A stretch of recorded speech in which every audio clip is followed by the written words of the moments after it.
look at some practice questions on divergence theorem. So as you know, the divergence theorem talks about how flux over the given surface, closed surface, is equal to the divergence within that given space. So now number 11, what they want us to do is, in fact, they want us to evaluate the flux. But we know that we can calculate that by calculating the divergence of F over that space. So now, what we're going to do is, first we're going to find the div F. Then here I'm going to take the derivative of this one against x, so we get the y squared. Here it becomes 0. Lastly, we're going to take the derivative against z, so we get x squared. So it looks like some sort of polar concept here. And that seems to be nice because maybe we can use the cylindrical to evaluate this space. Then you can see that z goes from, the top is this one, z goes from x squared plus y squared. So that means it's going to be r squared, and then 4, and then r. When you look into r, we are looking at, so here, r squared is equal to 4, so then we know that r goes as far as 2. So 0 to the 2, and theta will be, since we're going around the entire circle, so we realize that it's got to be 0 to the 2 pi. So if I write up the expression, then what we end up getting is, so div F is the r squared, but in cylindrical coordinates we have r already embedded in it as a factor, and then we have dz, dr, d theta. Now dz goes from r squared to 4, and then r goes from 0 to the 2, and d theta goes from 0 to the 2 pi. Now you can see that this d theta will just get us 2 pi as a factor in the beginning, and 0 to the 2. And since I don't have any variable of z that I'm about to integrate against, so I'm just going to get z is multiplied, and then I'm just going to subtract 4 minus r squared. So we get z r cubed, which comes from here, original r's.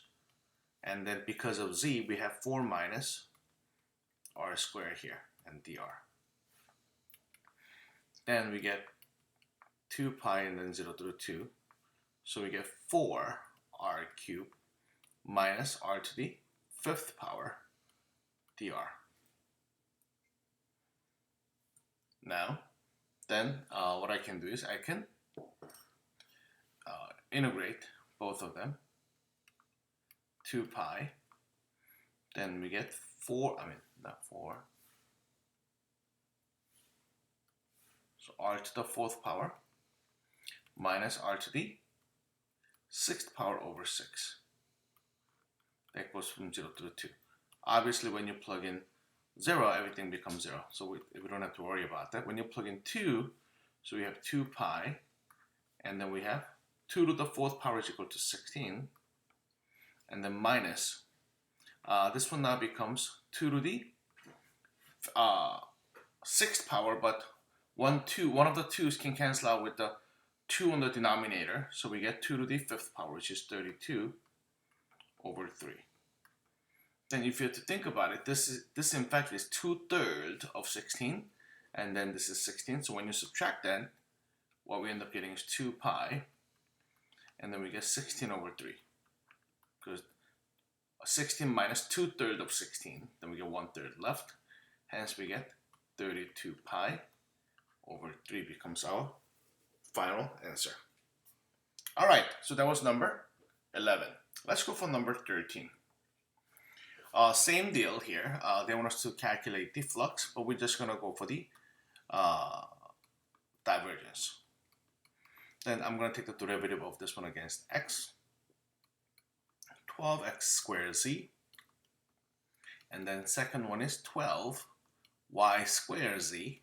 Lastly, 12z to the third power. So I can actually factor out 12z. Then we have x squared plus y squared plus z squared. So it looks like a spherical a little bit. And then S is a sphere with the radius of r. And centered at the origin. So then, in this case, what we're going to be doing is we're going to try to rewrite this one. Then this now becomes, we're going to get triple integral of 12. First, I'm going to write down 12z and then x squared plus y squared plus z squared and dv. But because of the spherical coordinate system, so we get 12. Z is rho cosine phi. Now, and then this one, x squared y squared plus z squared is what? Rho squared. And then by the converting factor, we have rho squared sine phi is what we need. And then we have d rho, d phi, and then d theta. And then rho goes from 0 through r here. And then phi goes from 0 through pi, because a complete sphere. Theta goes from 0 through 2 pi. But everything's numerically bounded, so I can actually separate them. 12 was the constant here. And 0 through r, that goes from rho to the 5th power and d rho. And then second one is 0 to the pi for phi. So we have sine phi cosine phi d phi. And then the last one is from 0 to the 2 pi for d theta. Now, a couple factors are rather easy for you to calculate. So we know that this one is equal to 2 pi. We already had 12 in the first, as a first factor. Now, we know that we can calculate this one rather simply, but how about here? This, in fact, I'm not sure if you remember, this is the, this resembles the double angle formula for sine. So I can rewrite this one as 0 through pi of 1/2 sine of 2 phi d phi. Now, and then this one will be rho 6 over 6 divided by 6 of 0 through r. We can of course calculate this one quite easily. But if you think about it, what happened to this one? You see, sine of 2 theta, if I had to sketch it, goes this way. And where do they end? They end at pi. Meaning area from 0 through pi, these two cancels away each other, and we realize that that's equal to 0. So whatever the other factors are, since one factor is equal to 0, our final answer should be equal to 0. If you didn't want to do it this way, you can just use the u substitution here. Let u be sine phi, and then du becomes cosine phi d phi, and you could have calculated further in that way as well.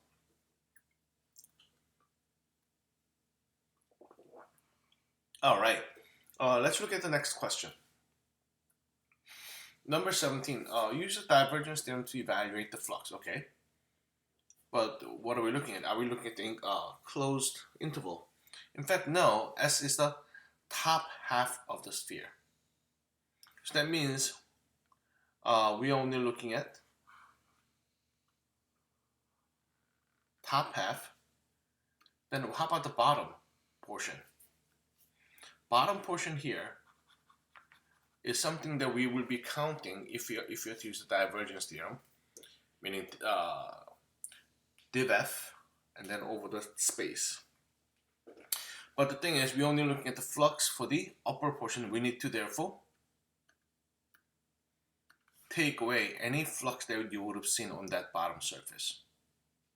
So let's try to calculate the flux overall first within that given enclosed space. So I'm going to use the divergence theorem.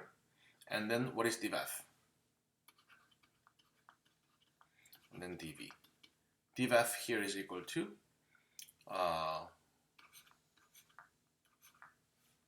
that's equal to z squared. And then here we get plus y squared and plus this one becomes x squared and dv. But you can easily see that this one is basically looking for a spherical coordinate system. And then this one becomes a rho square. And then convergent factor has what? Rho square and then sine phi. And then we have d rho, which goes from where to where? 0 through 1. And then d phi, it's only top half, so we're going to go from 0 through pi over 2. And then d theta is equal to from 0 through 2 pi. And you can easily see that, once again, this one will get us 2 pi. And then the rest of them can be done numerically. So here we have 0 through 1 of rho to the 4th power d rho. And then 0 through pi over 2 for sine phi d phi. Now you can see that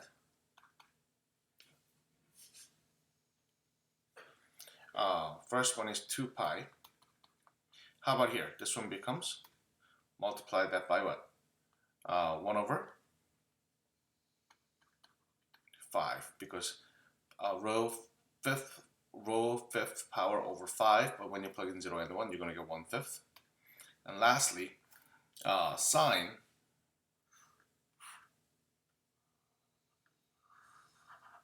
and then I'm looking at just this area, 0 through pi over 2, that's equal to 1, so I'm going to multiply that by 1, so we get 2 pi over 5 is the flux over the enclosed space. Now, but that's only one part of the answer, because we have to figure out the bottom flux based upon the bottom surface. Let's look at that.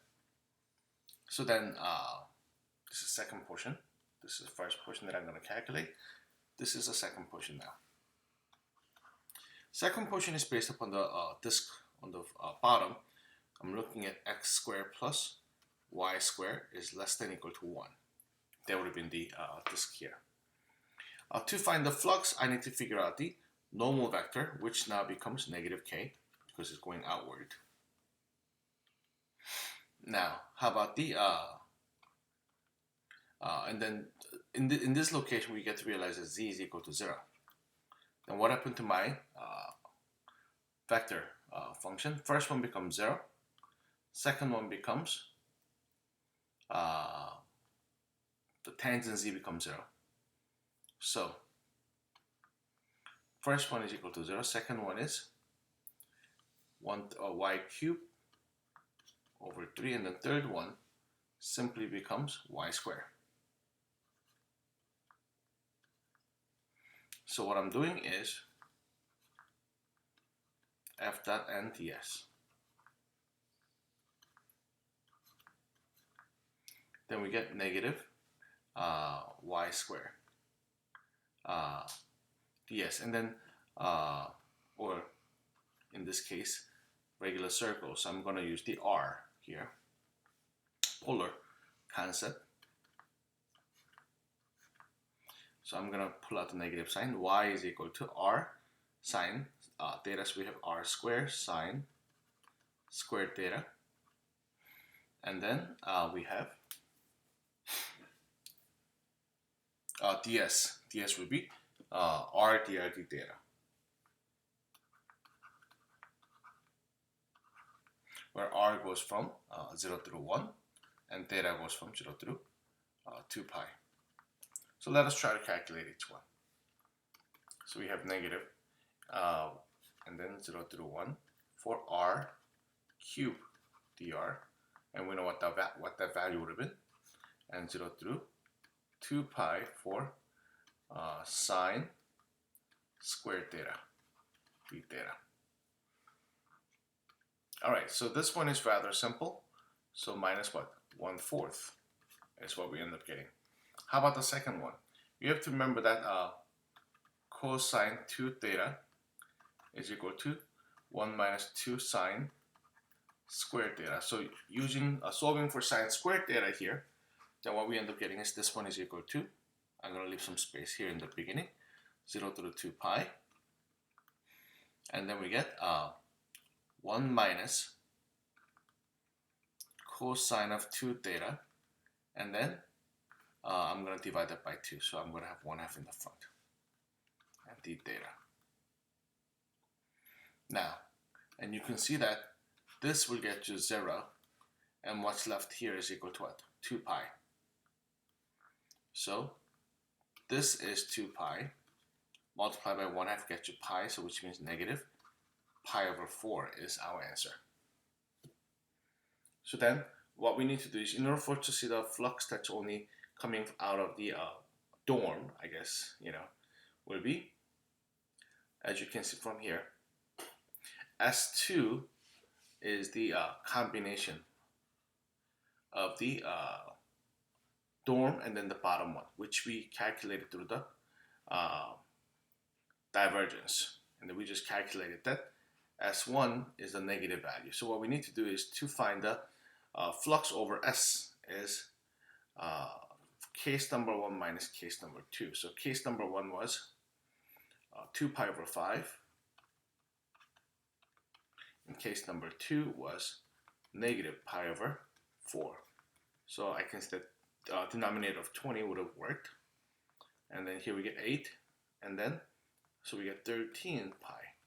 So 13 pi over 20 becomes our final answer. All right, with that one, I'm going to close up. I'll see you later.